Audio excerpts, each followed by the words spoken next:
Honest to God, one of the things that keeps me single is the fact that majority of the men that I know would be really good boyfriends for me are men that start out as my friends.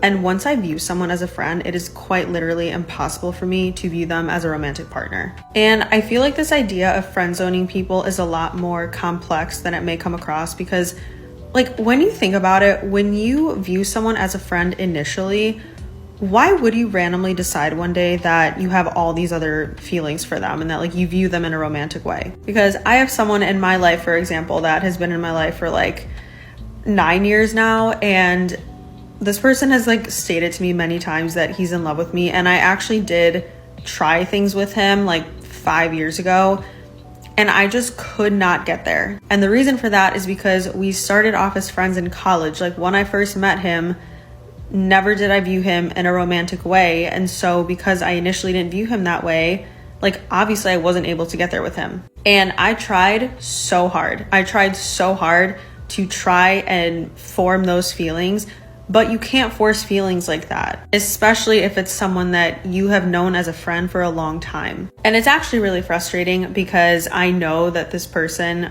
would be a very good partner for me. Like he and I are definitely on the same wavelength. I really enjoy the topics of conversation that we have. But when it comes to any sort of physicality, it just feels so flat to me. Like I remember one of the last times he kissed me, I just kind of sat there wanting it to be over. And I know that's not how you should feel with someone that you are attracted to. And so I really give so much props to people that are able to start off as friends with someone and then like turn it romantic, because I can't say the same for myself, but I really do feel like once someone is in the friend zone, it's very difficult to just decide ultimately that you can try to form a romantic relationship with them as well. And again, if you can, I love that for you. But for me personally, I know that I have to have some sort of initial attraction that is more so romantic than friendly in order for it to work on both levels, because I do think that your partner should be like your best friend, like people say. But if you start off as my best friend first, there's absolutely no way you're ever going to be able to get past that with me. And I really wish it wasn't that way for me, but it is. And this is what's confusing to so many men is women say, I saw a clip where a woman said, be friends first. Don't come up to me romantically straight off the bat. Be my friend. Develop a friendship. But then we switch and a woman says, he came up to me as a friend. I can never see you in a romantic way. You're in the friend zone. So they're saying a lot of stuff that's very, very confusing. And their communication and the way they convey their message to the outside world is very, very confusing. He asked me for a kiss. I said no, not on the first date. So the date is over. Actually went pretty good. He's sweet. He is a few years younger than me. He's attractive. He's fit. He dresses well. Did like imply that there is going to be a second date, and like when I was talking about things about like in my future, he's like, well, you know, just squeeze me somewhere in there. I don't know. It was a very short date. It was like around an hour and a half, 2 hours long. But we did talk the whole time. There was no awkward silences. Like I said, very, very slow approach this time. That's what we're doing. Everything's gonna go very, very slow. But I would like to get to know him again. He does have hobbies. He does have friends, which is very important to me. We'll see. There was nothing that really icked me out, honestly, when I think about it. I think slow is good, but I'm not fixing to take forever. A lot of these modern women want to take it slow when you're dying. And they want to, you're spending money this whole time that we're taking it slow, and it's not realistic. The type of money that you're putting out, the type of time that you're spending together, because you're going to have to come back to reality, right? So you can do this whole thing of being in the honeymoon phase for like a year or two, but at some point in time, you're going to have to get settled into what a real relationship and real life looks like. And by the looks of her Instagram, I'm seeing Turks and Caicos. I'm seeing that she likes to travel. She likes to pose a certain way a lot. She's on a weight loss journey, so good for you. It's just, she's talking about proper dating etiquette here. She's at a Mercedes-Benz place. very flashy, very inwardly focused is what I'm getting. Once again, great for you getting your bag, but is this going to translate into a healthy relationship? Is, I think, what we need to figure out. This is why you're single and you're not a stay-at-home girlfriend yet. I just made my man dinner, loved it, and now I'm making him cookies. Fresh baked cookies that I made from scratch. You guys should probably get on my level. I have a pretty strict no eye contact policy at the gym, and today I was reminded exactly why. The gym isn't the safest place for females. Think about leg day in particular. The majority of the exercises you do on a leg and glute day when you're lifting weights can be very sexualized. They're tricky. This is why I don't make eye contact, because you got to think it through. I guarantee men do not have to put this much thought into their workouts when they're at the gym and navigating the machines and the free weights and all things. Take, for example, you're doing deadlifts, okay? Who's behind me? If I position myself in a way that it's like, hey, I'm looking straight at your ass even if I'm not trying to, that's not their fault. Today, I'm looking for reverse hack squat machine because I'm going to do it in the reverse actually and stick my ass out and make it a variation of a deadlift. So as I'm walking towards this machine, I make eye contact with the guy next to the machine. He's on the decline angled leg press, and I was already putting my weights on my machine, but the way that he looked at me, I know ladies, you can identify with this. It's like that look of, I'm going to eat you. Like, come a little closer because I'm going to eat you, little girl. And it's terrifying. So I put my weights on and then I'm like, actually, nope. Because the angle I was going to be at, I was going to be putting my ass out and he's decline on a leg press. Perfect view of my ass coming at him.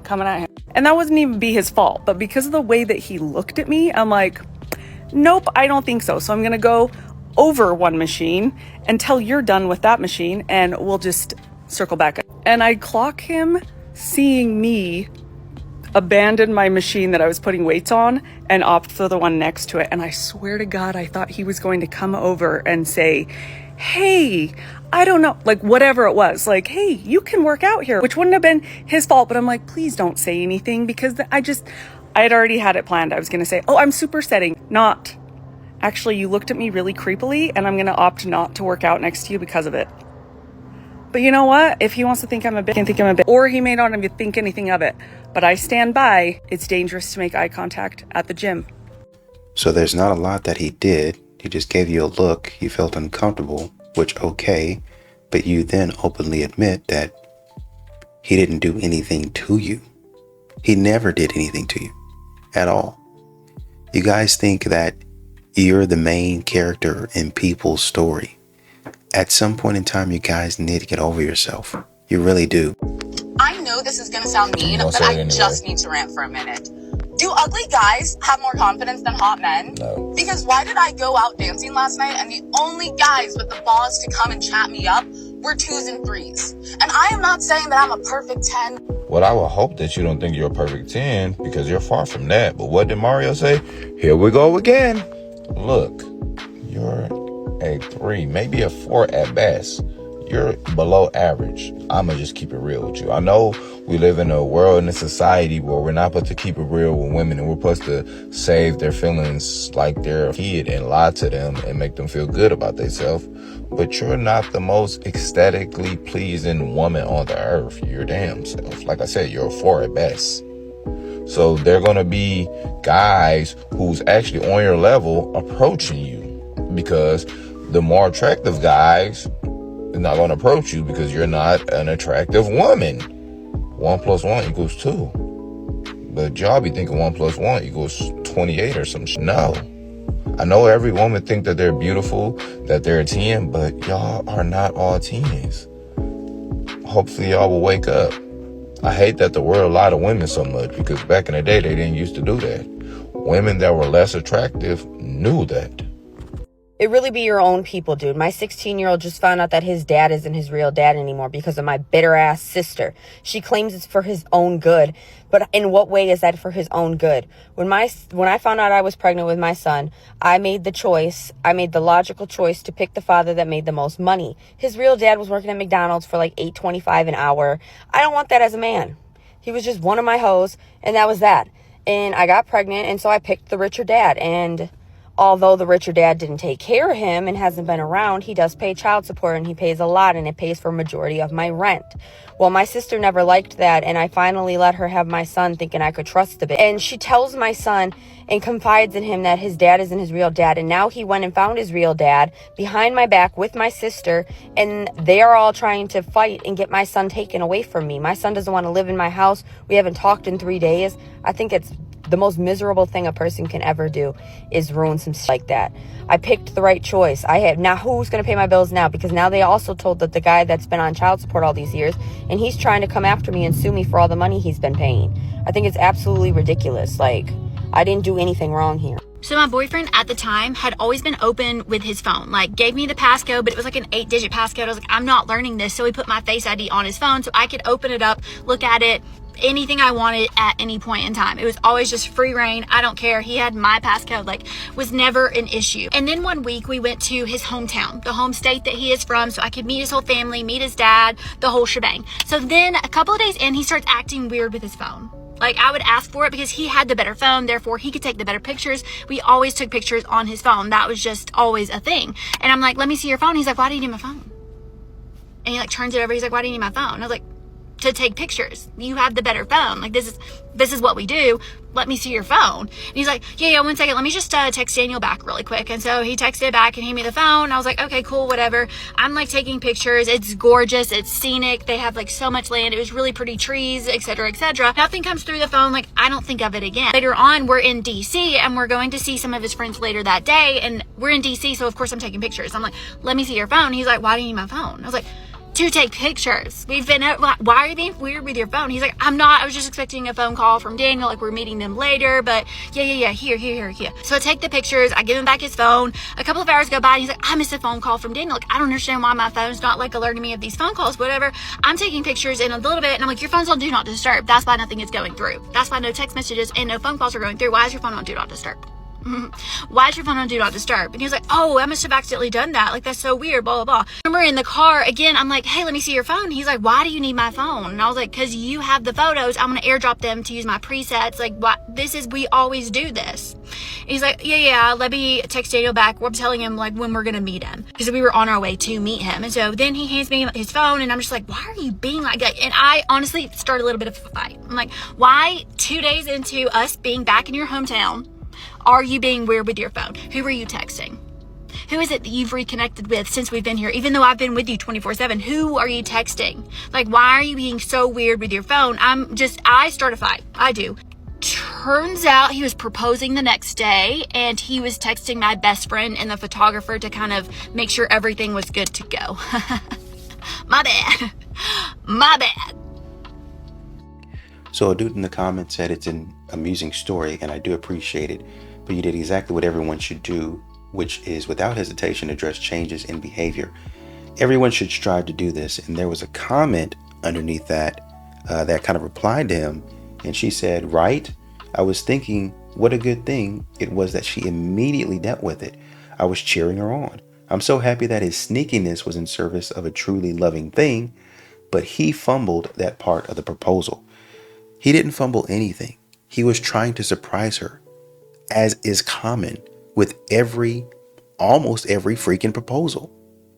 What we need to address, by the way, great if you want to address changes in behavior, but what we actually need to address is that maybe there's something behind there, some trauma that she needs to deal with. Even if she doesn't think it's there, she needs to deal with. I don't fully trust him. How long have you guys been dating? How long have you guys been going out that he feels like, well, I need to propose now. I feel like I'm ready to propose. I feel like I love this girl. I want to be with this girl. And I'm sure you feel that same way. So if he's saying, I'm setting a proposal, I'm setting up something for us that, we can see if we want to spend the rest of our life together. That's something on her. That's something that she needs to be dealing with. We can't sit up here and put it on him like, oh man, he fumbled that part. He didn't fumble anything. He did what he was supposed to be doing. I'm texting Daniel. I'm trying to get everything in place so that the proposal goes off without a hitch. That's so freaking common. Oh my gosh, she's gorgeous. I gotta say something. Excuse me? Thank you. Excuse me? I saw you, I was,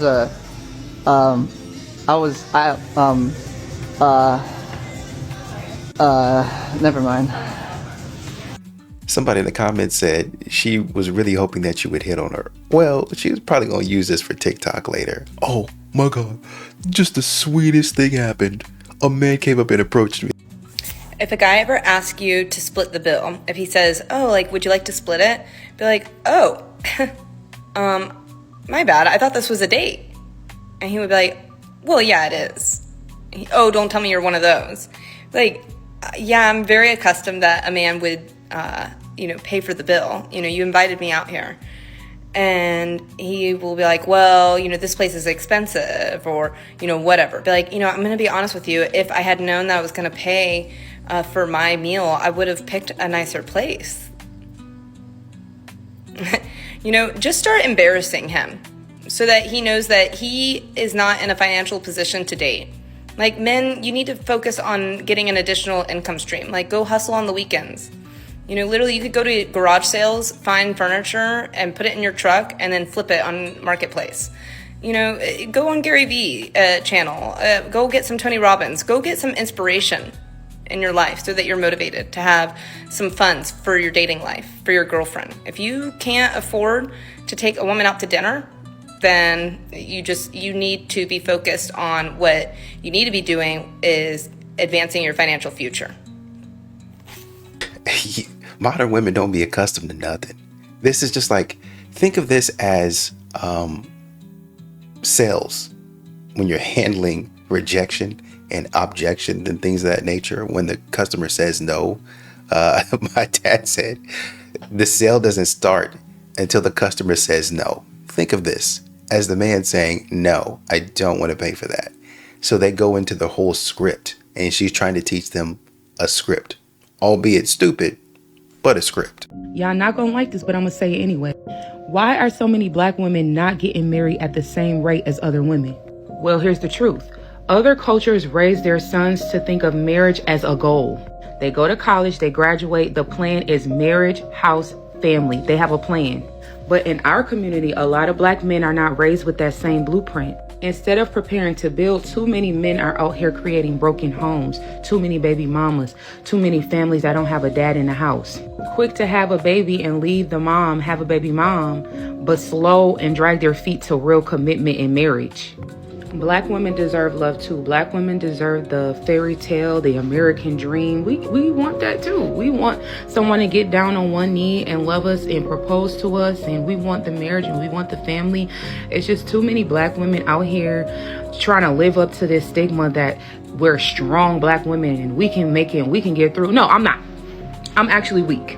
I'm weak and I need help, and I need somebody to love me and say, that's my wife, this is my family, this is what I'm supposed to do as a man, is to take care of her, my family, help her. Like, we really got to stop with the strong black woman. I don't want to be strong no more. I'm not.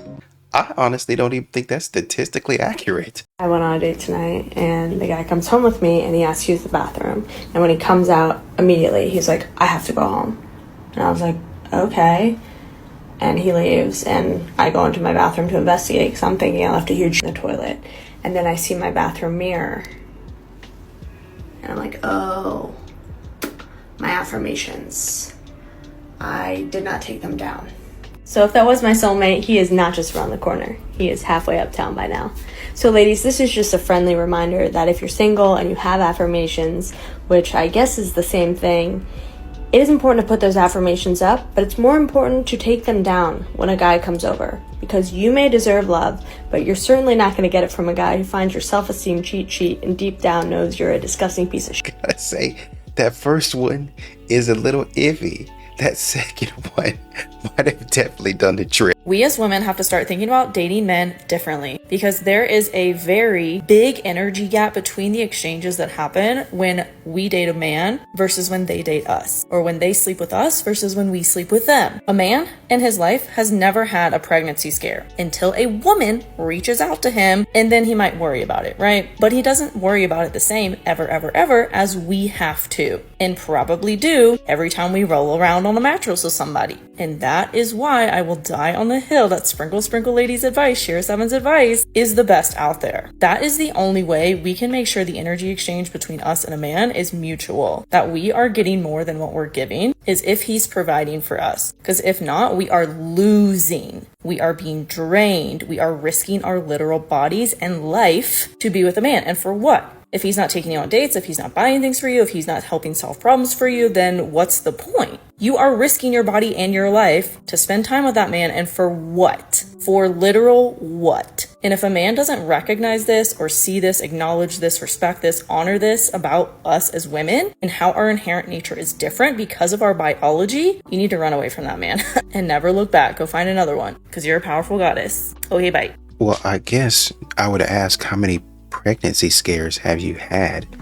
And how many times have you been rolling on the mattress with somebody?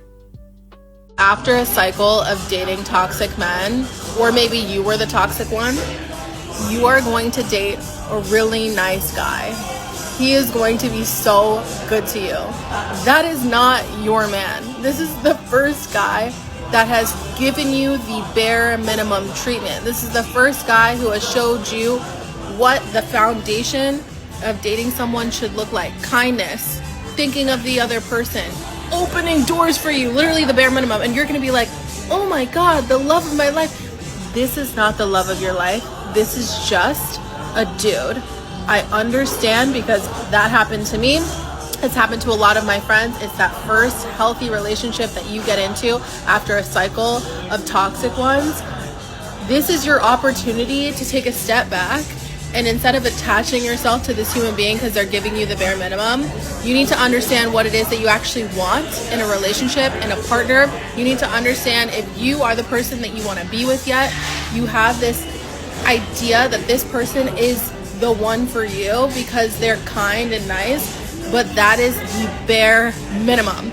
You should have more outside of just the kindness that they show you in the relationship to build a long-term relationship. That's not your man. I promise you that is not your man. Somebody in the comments said she looks tired. Tired of talking stupid. I don't ever want to hear the words male loneliness epidemic or men's mental health. Full stop. Period. I don't care. I don't care your reasoning. I don't give a shit. Not a conversation. I'm telling you, I don't care. Period. What about this? What about, I don't want to hear it. I don't care. You're mean. You're mean for not caring. I get, maybe. Yeah. The fact that you think I'm mean has absolutely nothing to do with me. And it has absolutely nothing to do with the fact I don't give a shit. So what did you actually say that was worth listening to? Okay, I have a serious question, and this goes for both men and women. Why is it that the people who are genuine, they're kind, they're honest, they don't play games, they're intentional, they're emotionally mature, they actually give a shit about others, and they put in effort, they get screwed over, they get ghosted, they get used, and people are just not interested in them. But the people who are crazy, they're toxic, they're manipulative, they're mean, they treat people like they lie, they cheat, and they use people for their own selfish gain, and they pretty much just need crazy therapy. Everyone wants to be in a relationship with them. Why? Why, guys? Make it make sense. This generation is y'all. What's the name of the mental illness for men when they ask you on a date and then don't pay for you? I'm like racking my brain trying to figure out what that's called. I feel like as a man, like carrying around a gallon of water, that's so attention seeking. That's like almost as attention seeking as like being left-handed. Like there's so many, like I get it, you need to drink a gallon of water every single day, but like literally just pour the gallon into a bottle. Like just pour it into a bottle. Like you're carrying a gallon around with you while you walk. Like we don't care. Want to look good in my clothes, look good out of my clothes, and I don't have goals. Can you keep up? And she heavy-handed too. I'm trying to pick up something heavy. All right, bet. I'm not that heavy though, just so you know. I'm going over here. I ain't gonna lie, I'm getting cooked. She gonna get it up out of me. This is my favorite Starburst. And Thank if you. you ever forget, this relationship's over. This fake relationship is over. It's not fake. Stop telling them that it's fake. Okay, baby, let's do this. Let's go. Oh, you call me baby now? All right. Did the Starburst make you feel better? Yeah, it did. Thank you. I appreciate it. My sugar might be low. I don't know why. I'm with the sweetest thing here. Literally. Part 4 of getting broken up with a man via text that I lowered all of my standards for.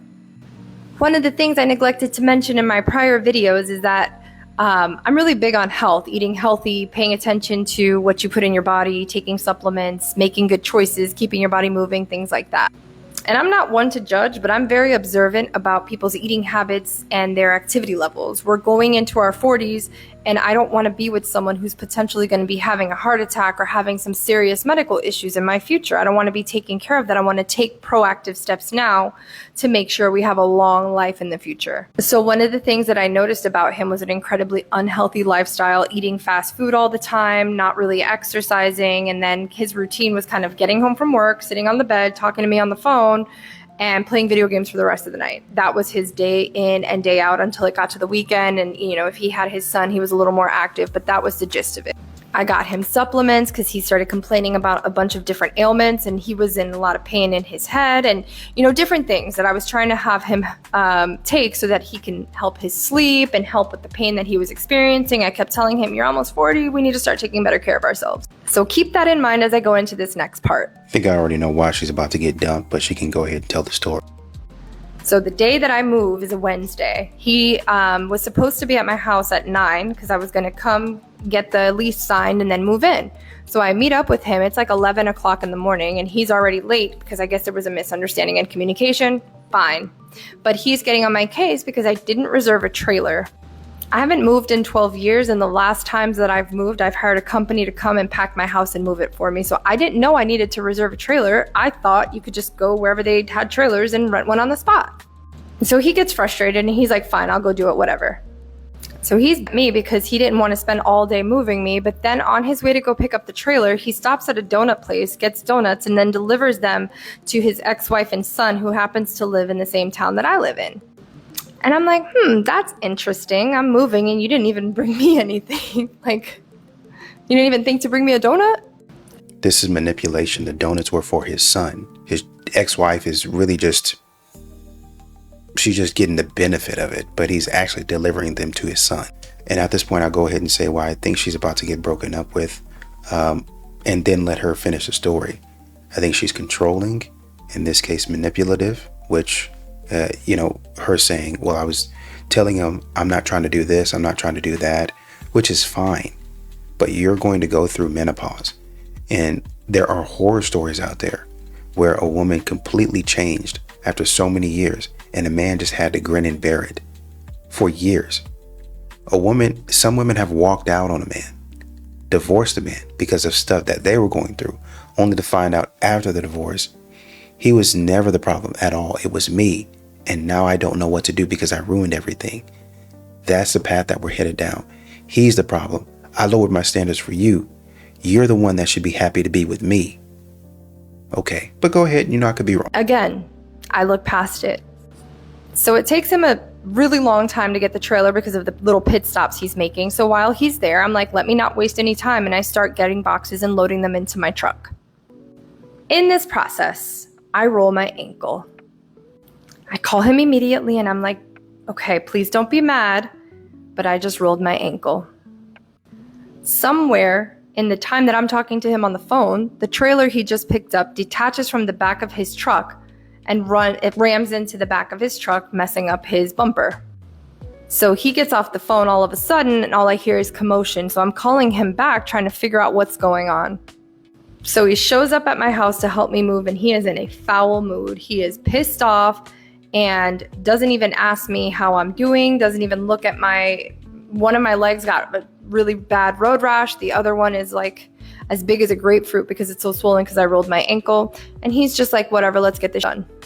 My daughter and son are freaking out because my ankle is super swollen. It's starting to turn black. My entire left foot was turning black. The other foot is bleeding and I'm throwing up because I'm in so much pain. Manipulative. If you were in that much pain, your daughter and your son could have called the ambulance for you. Manipulative. So they call their dad, who immediately gets on the phone and asks to talk to me. He asking for pictures of my ankle, telling me and the kids exactly what to do to prevent swelling, and telling me that I need to sit my ass down and not move, and that he's on his way to help my new man move me out of my house. So he shows up to help move my stuff. Mind you, he had shoulder surgery a few months back, so his arm has been out of commission for a while, but he's still up there moving all of the heavy furniture, loading the truck, making sure that all of my stuff gets where it needs to go. So you're not okay with him going and doing something for his ex, which I don't believe he was doing, but you're saying that he should be okay with your ex coming over and doing something. Interesting. They leave before me, so because I'm basically useless. So they're at my new apartment. They're moving boxes up and down the stairs. I'm on the second floor. And so he's sending me video and pictures from his Meta sunglasses of my current boyfriend having to take a break every 5 minutes sitting at the stairs because he doesn't have the stamina to move the heavy boxes and the heavy furniture, which was just my bed and a dresser, up the stairs. So this man is sending me pictures and laughing that, oh, this is the guy that you chose. This is your new man. So I'm a little embarrassed, I have to admit. So they finish, everything is done. He makes sure that I got taken care of. And then my new man comes into my apartment and he literally lays on the floor in the middle of my living room and just stares at the ceiling for the next hour. And I was really ashamed. I was like really embarrassed of this whole situation. Yeah, you were probably being disrespectful before this. Honestly, you guys probably don't vibe. You're on two different wavelengths.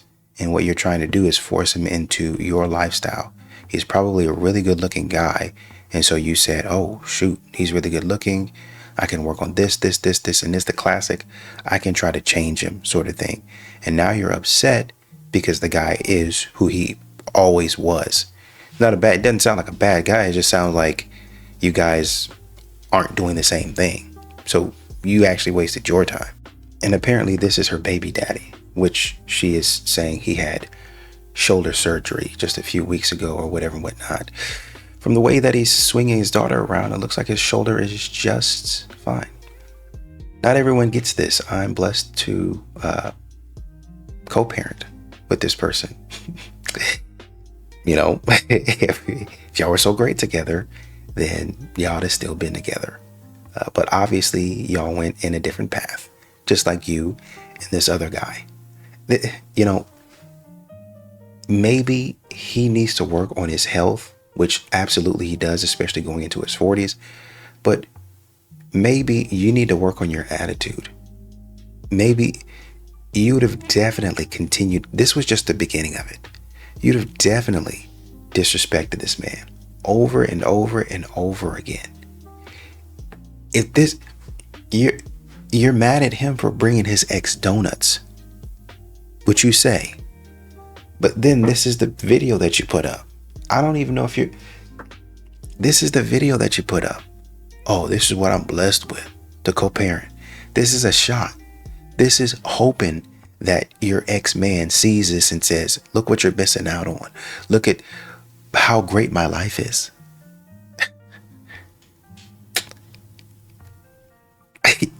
In my opinion, you're a loser. In my opinion. I need to know, is there like any guys left that like believe in like opening the car door for a girl, you know, being there for her, supporting her, being loyal? Is there any guys that can be loyal anymore? Or any guys that just want the girl they are with and not multiple other girls? I need to know, is there any of y'all left? Because I cannot find them anywhere. Short answer is yes, these good men do exist. It's just that most of them are either married or in long-term relationships that they are loyal to, or they're just single. They're either working or they're hanging out at home because they haven't been able to find a woman that appreciates a good man, a woman that wants a partner rather than just another guy to financially support her. And yeah, these are the men that if they were in relationships, they would absolutely be chivalrous. They would open the door for you. They would absolutely be loyal because honestly, you're gonna have a hard time convincing them to not be single. They're definitely not going to want to be double not single by having like more than one woman in his life. It is appalling to think about how a woman spends a man's $300 to $400 in child support every month on things like clothes for her kids, shoes for her kids, a winter coat, a haircut, birthday parties, camp, activities, the dentist and the doctor and medicine, rent, utilities, gasoline for the car, and then she takes the huge surplus that's left over and she goes to the mall and she gets herself a bunch of outfits, she gets her hair done, her makeup done, her nails done, and it's all on the man's dime. I love how so many women love to make videos like this and try to make these men look terrible for wondering where their child support money goes to, but what they really do is out themselves for the types of men that they marry and that they put themselves around. Because why is it that you're so worried about child support? Why is it that you're not financially stable enough to be able to fund these children's lives with or without child support? In my opinion, the children should automatically go to whichever parent is more financially stable. But not only that, is y'all don't even think about the people that have 50-50. So 1 week they're at mom's, 1 week they're at dad's. Both houses are paying for food, groceries, medicine, and all of the things that you listed. But then you also listed rent and utilities. With or without children, you'd be paying rent and utilities. So it's not his responsibility to fund your lifestyle. But what really stands out to me is y'all always want to come at the men, but you never want to acknowledge that there's actually women out here that refuse to get a job, that want the ex-husband or the ex or the baby daddy to pay their way. They make a minimum wage job, if that, while their parents fund their lifestyle, while getting on the internet about how their baby daddy is a deadbeat, even though she's getting $500, $800 a month from him, which actually covers her rent because she's renting from her parents and doesn't have an actual mortgage, or she doesn't have a car and she doesn't have all of these things, or she's even posting content online and then hiding those funds when it comes to mediation. But y'all never want to talk about those types of women. You want to just drag the men, and then when these men ask for proof as to where the child support is going, y'all don't want to, because y'all know damn well that it's not going to the kids all of the time. Okay, bye. And like I hear on some videos, we need to bring back shame. We don't really call people losers enough with the stuff that they're doing, with the way that they think. And they think it's just a common way to process thoughts. It's not. You're an idiot. Stop doing that. Just don't do that anymore. A deadbeat, and I'm glad she made this video. A deadbeat mom is a real thing. So can we talk about how I had to block Lady J? Look, I am not a hateful person. I am fine with whatever kind of content you want to make. That is 100% your space. You do whatever you want to do. I've never been a fan of hers because she leads the bullying community, makes other people's videos and basically makes fun of them in her own way. And she has amassed almost 1 million followers, and good for her. Like, good for you as a content creator for figuring out how to do that. I was fine with her taking my video and making comments on it. Completely okay that she did her own little spin on it and had over 100,000 views and 5,000 people that made comments about how horrible of a person that I was and that I was wrong. There were others that actually understood what I was trying to say, so good for them. What I'm not okay with is the fact that she drove people from her video to my page because someone tagged me in it, and the amount of bullying onto my page, people that came to me and made negative comments and demoralizing comments to me as a person, I am not okay with that. I will never be okay with that. TikTok apparently seems to believe that that's okay. It is not okay for me. It shouldn't be okay for you either. It shouldn't be okay that somebody is leading people to other people's pages so that they can go to those pages and they can bully that content creator. I blocked her so that I could get untagged out of that video. My original freaking video was put on private because I'm tired of fielding the comments. Am I embarrassed about that video? No. Did I take that video down because I'm embarrassed about that video? No. Did I take that video down because of the amount of comments that were attacking me as a person? Yes. Solely that. Look at it from a content creation platform, that video made me $3. To have 1,500 negative, demoralizing comments towards me, barely any of them, and I will say there were some, so I'm overgeneralizing, but there were some that were understanding of the concept that I was trying to make, But the amount of negative comments on that video was not worth $3 freaking. Am I on this page to solely make money? No, I make like $20 a month from my page. It is not something that I am trying to necessarily build, but even if I am, I'm not trying to build it in that kind of a way. I do not want negative people on my page. I am not gonna tolerate people that come to my page and bully me as a person. Will gladly have as many conversations as you'd like with regards to my content, but I am not embarrassed of that video. I'm embarrassed of somebody taking that video, making that video her own, driving the bullying community. But, you know, to each their own. So what does this have to do with Lady J though? You know what I mean? Like, what did she actually do except take your video and say, this is my opinion on it? What did she actually do? Did she tag you? Somebody else in the comments tagged you. I don't even know if she tagged you. They just said, oh, I know who this is. She makes a lot of content that's... It's not... She makes content. She makes content. And they decided to come to your page, but she actually didn't do anything to you. So you blocking her doesn't actually do anything, to be honest.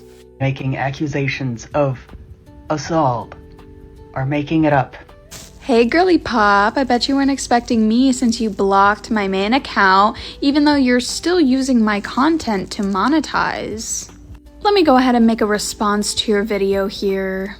I did not say in that video that every single man who makes an accusation is making a false accusation. What I said was that men make more false allegations on this app than women do.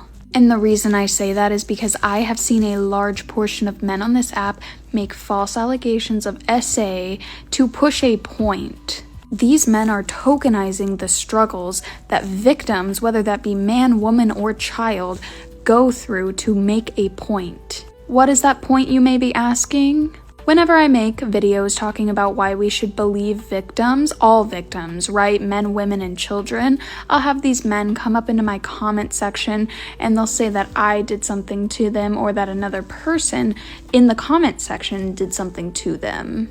Obviously, I know that these allegations are false because I don't know these people at all. Never met these people couldn't even tell you what state I live in. And they are doing this to push a point that believing all victims is harmful because some of them are lying. These men are making false allegations to push a point that we shouldn't believe victims, and it is grotesque and disgusting. That was the point of my video. And this doesn't just happen in my comment section, this happens in the comment section of other women as well, who are simply stating that we should create a culture of believing victims. So I really hope that clears up my position for you and made things a little bit easier to digest. What I also want to say is ever since you stitched my videos, I have been getting ample grape threats. And these threats only started after you stitched my videos. So personally, I'm wondering why your audience is filled with so many men who make disgusting grape threats towards women. Does it not alarm you that you have an audience of men who are okay with making grape threats towards women who do not think like them? Somebody in the comments said, hey, why are you talking? Why are you talking? You guys, y'all don't live in reality. You just don't. What men are saying is, and I guess you missed the message, or maybe you didn't want to accept it. When y'all say things and it's false, and y'all say, believe a woman knowing that she lied, coming years later and saying, you know what, I lied about that. And then say, but, you know, my intentions were good. So believe me, it could happen. It's happening to women out there. So somewhere, I don't know any personally. You know, my grandmother said that happened to her, but we've never heard of that. You know, she didn't say it, but she kind of mentioned it in passing. Like how? Well, you know, she kind of alluded to it. Like how? And the more you drill down with questions, she actually didn't say anything. Or it was a movie that she watched, and it was a story that stuck with her. So basically, nothing happened. Well, grandma lied. No, she didn't. She was actually telling you a story, or somebody a story about a movie, and they were having a conversation. You just happened to overhear it, and that's what you ran with for 20 years. because that's what you wanted to believe. Oh, this happened to my grandmother. No, it didn't. She was talking about a book that she read. And now you're out here accusing men and thinking that men are a certain way when men had nothing to do with whatever you got going on. And so when you guys get out here and accuse men just of anything and then say, yeah, even if she didn't lie about it, which now we know that she did lie, but even if she did lie about it, then I'm sure there was something somewhere that happened to somebody in another country and it keeps on going to where you're trying to create a culture of just listening to women just because they open their mouth and speak. That's why this guy said, hey, why are you talking? Because y'all talk about silly stuff. And it's not to say that when a woman says something, she shouldn't be believed. It shouldn't be taken with seriousness. Like, you shouldn't act and say, okay, let's investigate this. But if we investigate and come to find out that you lied, then you should be held accountable. And if you lied, then that would be a false accusation. I'm thinking about that video where I think the woman wanted to have an affair on her husband. So she drove to a different city in Florida and was messing around with a guy. So it's time for her to go back home. And because I think she thought the guy that she was messing around with had something, then she wanted to get tested, but she didn't want to pay for the test. So she stopped on the side of the road or somewhere and called the police and said, hey, this guy walked up on me and he, basically took advantage of me. Right. So, when I come in, I want to be tested, with the kit, with the normal taken advantage of kit. But then also I'm going to request a test for diseases, and that should be free. So when I go home and I start messing around with my husband again, there's nothing that I get in trouble for there. Right. But obviously the police snuffed that out because of cell phone records and actual evidence, just basic police work. And they got down to the bottom of it. That would be a false accusation and an allegation. You're lying on somebody. What if the police had actually pressed her and they believed her and said, well what does this man look like? No. Give us a description. And she gave a description, and she just really had an artist come in there, and then they actually went in there and looked for the man and found somebody, put him in. Yeah, that's him. And we know that people in general will lie to save themselves. And she would have had to lie. Well, she wouldn't have had to lie, but she probably would have ended up lying. If she had gone that far, she would have lied. And then she would have cried about it, and we wouldn't have heard anything about it. That man would have probably served 20 years. We wouldn't have heard anything about it until she was like 77 and on her deathbed, talking to her grandchildren, crying, talking about, I just have to say something that's been weighing on me for the last 50 years. And then she would have said it, and then the next week she would have passed away. But that man would have been and spent 20, 30 years in jail, even 10 years in jail. Spent 10 years in jail. He's now a felon. He now probably has a register somewhere. He now has a hard time getting a job because you lied. And nobody's going to go back and say, okay, this was a lie. We're going to remove that from his record. Nobody's going to go back and say, hey, find her.